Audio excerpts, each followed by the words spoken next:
السلام علیکم ناظرین، سپریم کورٹ کا اہم فیصلہ ہے اور چوتھی بار وزیر اعظم بننے کی خواہش پوری کرنے کے لیے الیکشن سے پہلے اپوزیشن کی جو بڑی جماعت ہے اس کے خلاف کریک ڈاؤن کیا گیا، بڑے پیمانے پر پکڑ دھکڑ کی گئی، نااہلی جو ہے وہ نواز شریف صاحب کی ختم کر دی گئی۔ ناظرین، سپریم کورٹ کا جو اہم فیصلہ ہے 62(1)(f) کے تحت سیاستدانوں کی تاحیات نااہلی کا خاتمہ، اس میں اب اوروں کے ساتھ تو اچھا ہوا ہی ہوگا، لیکن نواز شریف صاحب کی کم سے کم جو ایک سزا ہے کہ وہ دوبارہ کمپیٹ نہیں کر سکتے الیکشن میں، ان کی جو دوبارہ خواہش ہے وزیر اعظم بننے کی وہ پوری کر دیا۔ چیف جسٹس قاضی فائز عیسیٰ نے کیس کا محفوظ فیصلہ سنایا جو براہ راست نشر کیا گیا۔ یہ آج کی ایک بہت بڑی خبر تھی اور یہ بہت بڑی جیت تھی مسلم لیگ نون کے لیے، یہ بہت بڑی جیت تھی ان سیاستدانوں کے لیے جن کو نااہل کیا گیا، اور یہ بہت بڑی ہار تھی اس پورے ڈاکٹرائن کی جو 2016 اور 17 میں بنایا گیا اور اس پر بعد میں عمل درآمد کیا گیا۔ لیکن یہ فیصلہ 7 صفحات پر مشتمل تھا اور اس کے تحت آرٹیکل 1F کو آئین سے الگ کر کے نہیں پڑھا جا سکتا۔ آئین کیا کہتا ہے؟ سوال تو یہ نا کہ آئین کیا کہتا ہے۔ الیکشن ایکٹ کا جو قانون ہے فیلڈ میں ہے، اور الیکشن ایکٹ کے تحت نااہلی کی مدت 5 سال ہے جسے پرکھنے کی ضرورت نہیں۔ یاد رہے ناظرین، اس دوران کچھ چیزیں یہ بھی ہوئی کہ جو ریمارکس تھے آنریبل چیف جسٹس کے جب یہ سماعت چل رہی تھی وہ بڑے اہم تھے۔ اگر ان ریمارکس پر ہم غور کریں تو آنریبل جسٹس صاحب نے متعدد بار پوچھا کہ ایک قتل کے ملزم کی سزا بھی متعین ہے کہ اس کو کتنے عرصے تک جیل میں رکھا جائے گا، کتنے عرصے تک وہ ایک عام شہری کے پرکس اینڈ پریویلیجز سے محروم رہے گا۔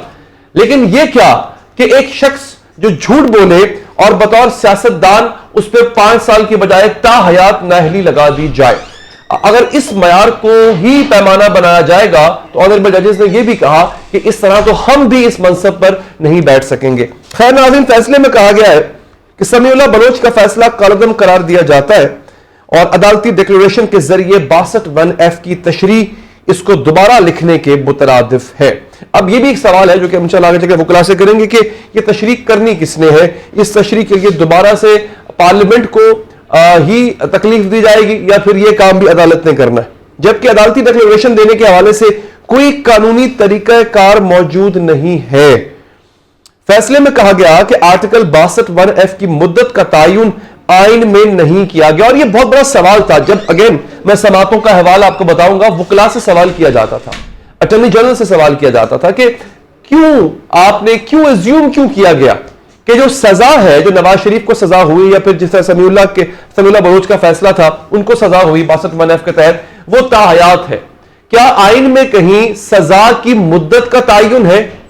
تو پھر وکلا نے یہ دلیل دی کہ آئین میں یہ کہیں نہیں لکھا کہ سزا 5 سال ہونی چاہیے، اور آنریبل ججز کا استدلال یہ تھا کہ آئین میں یہ بھی نہیں لکھا ہوا کہ سزا تا حیات رہنی چاہیے، لہذا اس کی تشریح ضروری تھی جس کے حوالے سے فیصلہ آیا۔